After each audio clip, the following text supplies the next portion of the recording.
नमस्कार, city express देख रहे हैं आप। मैं हूं ताबिश हुसैन और इस खास बुलेटिन में सबसे पहले बात करेंगे कोरोना वायरस के नए वेरिएंट ओमिक्रॉन के खतरे के बारे में।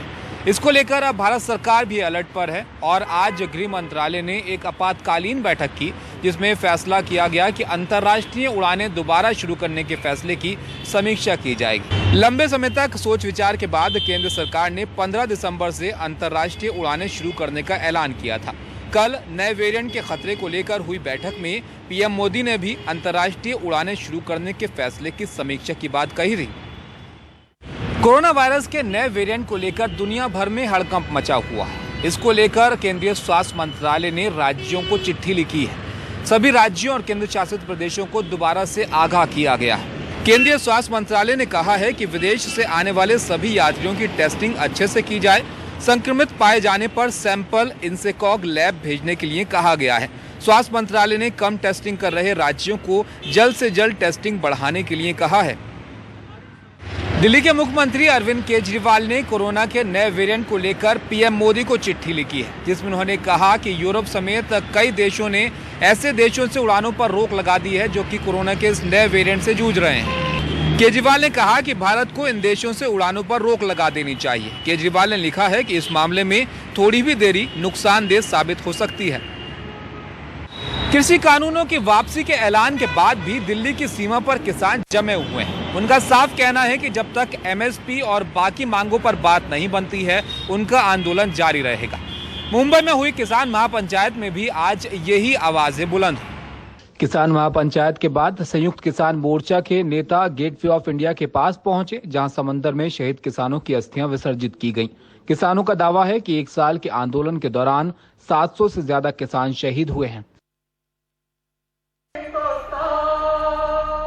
कृषि कानून वापस लेने की घोषणा से किसानों का हौसला इस कदर बढ़ा है कि अब वो न्यूनतम समर्थन मूल्य की गारंटी के साथ ही मजदूरों के हकों के लिए भी आवाज बुलंद करने में जुट गए हैं। इसी सिलसिले में मुंबई के आजाद मैदान में किसान मजदूर महापंचायत में देश के तमाम इलाकों के सभी बड़े किसान नेता मौजूद रहे। इस बात पर जोर दिया कि देश के किसान और मजदूर एक ही सिक्के के दो पहलू हैं, एक के बिना दूसरे का भला नहीं हो सकता। गांव का किसान शहर का मजदूर को आ जाते हैं, जब वो शहर में आ जाता है तो उसे मजदूर कहते हैं, लेकिन वो देश का निर्माण दाता है एक ही, दोनों सब एक ही है, सब एक ही है। ये लड़ाई होगी तो पूरे देश में जाएंगे, हम पूरे देश भर में मीटिंग करेंगे। स्वराज अभियान के नेता योगेंद्र यादव ने इस बात पर जोर दिया कि किसानों को दान नहीं दाम चाहिए, न्यूनतम समर्थन मूल्य की गारंटी का कानून चाहिए। किसान को दान नहीं चाहिए, किसान को दाम चाहिए। तो हमने वही कहा कि हमें एमएसपी का कानून चाहिए। आप भूल गए प्रधानमंत्री जी, इसका मतलब ये थोड़ी कि हम भूल जाएंगे। इस किसान मजदूर महापंचायत में छोटे बड़े करीब 100 अलग अलग संगठनों ने हिस्सा लिया, जिसमें किसान, आदिवासी, मजदूर और पर्यावरण के हक के लिए लड़ने वाले जुड़े संगठन हैं। मुंबई और मुंबई के आसपास के इलाके के ये जो सारी परियोजनाएं जो लादी जा रही है, यहाँ के लोगों को जमीन से जो खदेड़ा जा रहा है, यहाँ की खेती जो नष्ट की जा रही है, उसके खिलाफ हम सब सारे समाज घटक, मछुआरे, किसान, आदिवासी एक साथ आ रहे हैं। इसलिए उस सॉलिडारिटी को एक्सप्रेस करने के लिए आज की इस किसान महापंचायत में हम लोग भी शामिल हुए हैं। हम लोग जंगल और वाटर बॉडीज को बचाने के लिए काम कर रहे हैं और एक साइकिल ट्रैक का प्रोजेक्ट शुरू हुआ है मुंबई में, जो पवाई लेक के बीच में से गुजर रही है और बिहार लेक और संजय गांधी नेशनल पार्क के पहाड़ों को भी काटा जा रहा है। वो साइकिल ट्रैक नहीं, एक रास्ता है। हम लोग हमेशा किसान आंदोलन को सपोर्ट करें, उसकी वजह से हम लोग यहाँ पे आए हैं। सरकार में विलीनीकरण की मांग को लेकर आजाद मैदान में बैठे स्टेट ट्रांसपोर्ट के कर्मचारी तो इस महापंचायत में शामिल नहीं हुए, लेकिन खुद राकेश टिकैत ने उनका समर्थन करते हुए महाराष्ट्र सरकार से रोडवेज के इन कर्मचारियों की बात सुनने का आग्रह किया। महाराष्ट्र सरकार को बचना चाहिए। उन सरकार इसलिए नहीं मान दी कि भारत सरकार सब निजीकरण के पीछे लग रही, तो राज्य सरकार भी उसी का फॉलो कर रही, मतलब अनुकरण कर रही है। कर रही, कुछ न कुछ असर तो पड़ा ही है। तो उनके लिए भी आवाज उठाएंगे? हाँ, आवाज उठाएंगे, बात करेंगे यहाँ की सरकार से। 3 दौर की बातचीत होगी, बात करेंगे। किसान आंदोलन ने लोकतंत्र में सत्याग्रह को पुनर्जीवित किया है और दूसरे पीड़ित वर्गों को भी उम्मीद दिखाई है कि सरकार झुकती है, झुकाने वाला चाहिए। मुंबई से कैमरामैन राजेंद्र दयालकर और अल्ताफ के साथ सुनील सिंह, एनडीटीवी इंडिया के लिए। यूपीटीईटी यानी टीचर्स एलिजिबिलिटी टेस्ट की आज होने वाली परीक्षा को रद्द कर दिया गया। पेपर लीक होने की खबर आने के बाद परीक्षा को रद्द करने का ऐलान किया गया। अब 1 महीने के अंदर दोबारा परीक्षा ली जाएगी। यूपी सरकार ने पेपर लीक की जांच एसटीएफ को सौंप दी है। मुख्यमंत्री योगी आदित्यनाथ ने दोषियों पर गैंगस्टर एक्ट लगाने का आदेश दिया है। साथ ही दोषियों की संपत्ति जब्त करने का भी आदेश दिया है। मामले में विपक्ष योगी सरकार पर हमलावर है। प्रियंका गांधी ने ट्वीट कर कहा कि युवाओं की मेहनत पर पानी फिरा है। समाजवादी पार्टी के अध्यक्ष अखिलेश यादव ने हमला बोलते हुए कहा कि यही बेरोजगार नौजवान आने वाले चुनाव में बीजेपी का सफाया करेंगे।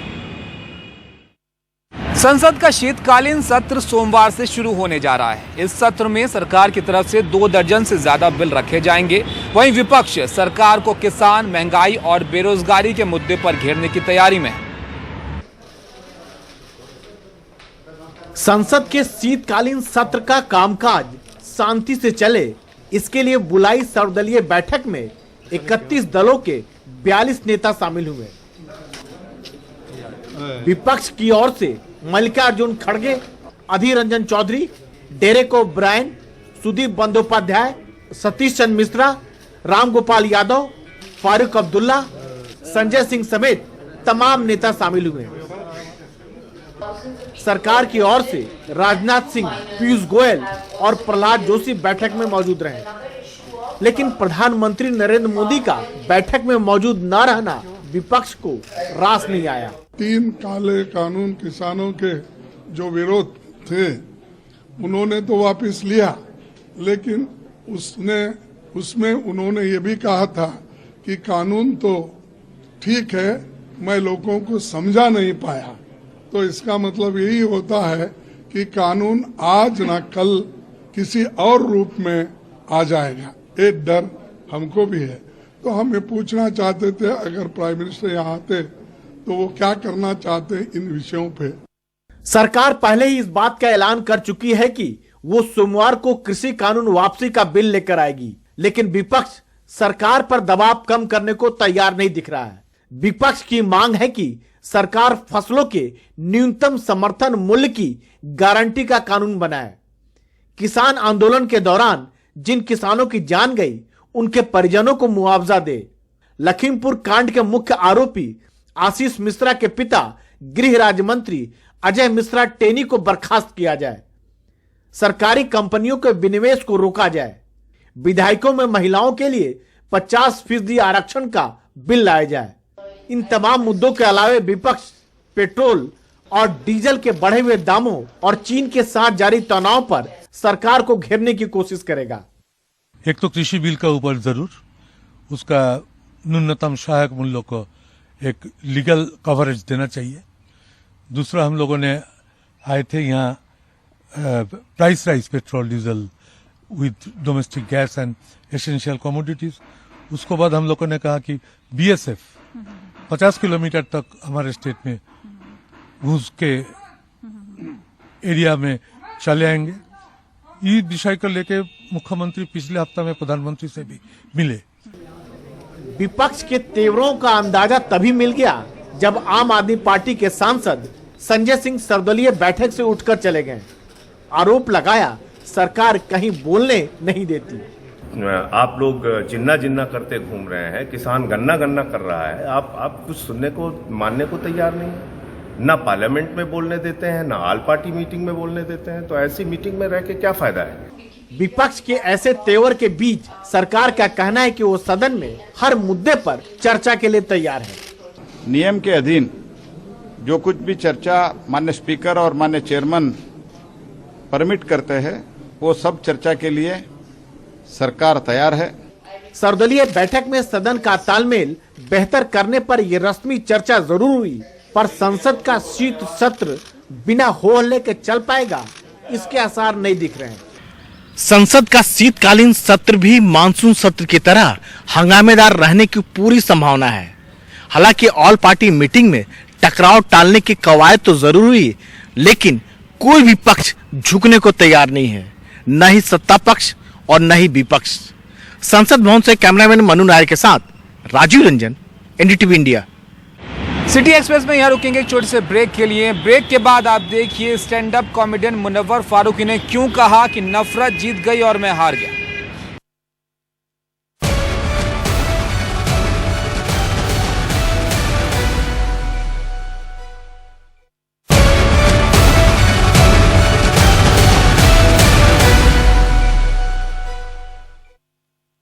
Stand up comedian Munawar Faruqui के बेंगलुरु में होने वाले शो को पुलिस ने इजाजत देने से इनकार कर दिया। पुलिस ने शो के वेन्यू को निर्देश देते हुए कहा कि मुनव्वर फारूकी विवादित व्यक्ति हैं और कई राज्यों में उनके शो पर रोक लगाई जा चुकी है।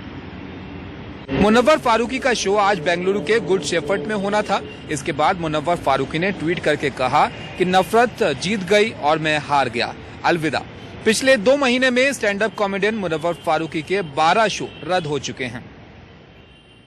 देश में प्रजनन दर कम हुई है, जो इस बात की ओर इशारा कर रही है कि आगे भी ऐसा जारी रहा तो देश की आबादी में स्थिरता आएगी। नेशनल फैमिली हेल्थ सर्वे के आंकड़े काफी कुछ बता रहे हैं। देश में परिवार नियोजन और लिंग अनुपात यानी सेक्स रेशियो में काफी सुधार आया है। ये नतीजा है भारत सरकार द्वारा जारी ताजा नेशनल फैमिली हेल्थ सर्वे के आंकड़ों का। आंकड़ों के मुताबिक चंडीगढ़ में सबसे कम फर्टिलिटी रेट है, लेकिन यहाँ लिंगानुपात के आंकड़े चिंता पैदा कर रहे हैं। आंकड़ों के मुताबिक देश में परिवार नियोजन के तरीकों के इस्तेमाल का प्रतिशत 54% से बढ़कर 67% हो गया है। देश में पुरुषों के मुकाबले अब महिलाएं ज्यादा हैं, यानी प्रति 1000 पुरुषों पर 1020 महिलाएं हैं। अगर प्रजनन के आंकड़ों को राज्यवार देखें तो 5 राज्य ऐसे हैं जहां ये दर 2 से ऊपर है। बिहार में प्रजनन दर 3 है, मेघालय में 2.9, उत्तर प्रदेश में 2.4, झारखंड में 2.3 और मणिपुर में 2.2।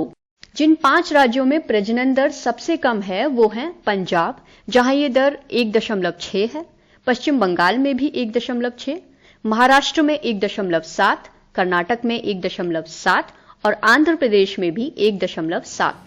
हालांकि चंडीगढ़ में प्रजनन दर 1.4 है, लेकिन जानकार कहते हैं कि यहां परिवार नियोजन के तरीकों के इस्तेमाल की दर कम है। जो NFHS 4 का डाटा था उसके तुलना में थोड़ी सी मार्जिनल रिडक्शन है। फैमिली प्लानिंग एक्सेप्टेंस बढ़ी नहीं है, तो there is cross reduction in marriage before 18 years, तो ये बड़ी अच्छी बात है। उसी से एसोसिएटेड है teen age pregnancy and adolescence fertility rate, इसमें सब्सटेंशियल रिडक्शन है, तो ये एक सक्सेस स्टोरी है। लेकिन चंडीगढ़ में बड़ी चिंता है सेक्स रेशियो यानी लिंगानुपात, जो पिछले कुछ सालों में 14% गिरा है। चंडीगढ़ में प्रति 1000 पुरुषों पर 838 महिलाएं हैं। इस बीच चंडीगढ़ प्रशासन के स्वास्थ्य विभाग ने इस रिपोर्ट पर सवाल उठाए हैं और उसका कहना है कि वो अपने आंकड़े जुटा रहा है। जहां तक मैंने अपने यहाँ पे डॉक्टर्स से बात किया, उनका कहना है कि कहीं ना कहीं कुछ डाटा का अभी समझ में नहीं आ रहा है कि ये डाटा कहां से लिया गया है। 925-30 के आसपास का कहीं का एवरेज हमारे डाटा के हिसाब से है, जो हमने गवर्नमेंट हॉस्पिटल्स में कुछ रखा हुआ है, तो इसको एनालाइज कर रहे हैं। मैं अभी ये तो नहीं कहूंगा कि वो रिपोर्ट गलत है, हम तो ये मान के चल रहे हैं कि हमको इसको देखना है। अगर पूरे देश की बात करें तो प्रति पुरुषों पर महिलाओं की तादाद 991 से बढ़कर 1020 हुई है, लेकिन जन्म के समय लिंगानुपात में हल्की सी ही वृद्धि देखने को मिली है। ये 919 से बढ़कर 929 हो गई है। इसका मतलब ये है कि जन्म के तुरंत बाद लड़कियों के बचे रहने की संभावनाएं अब भी लड़कों से काफी कम है। मोहम्मद गजाली के साथ ऋषिका बरुआ की रिपोर्ट, NDTV इंडिया। तो इसी के साथ सिटी एक्सप्रेस में फिलहाल इतना ही। मुझे दीजिए इजाजत और देश और दुनिया की तमाम ताजा तरीन खबरों के लिए आप बने रहिए NDTV इंडिया के साथ। नमस्कार।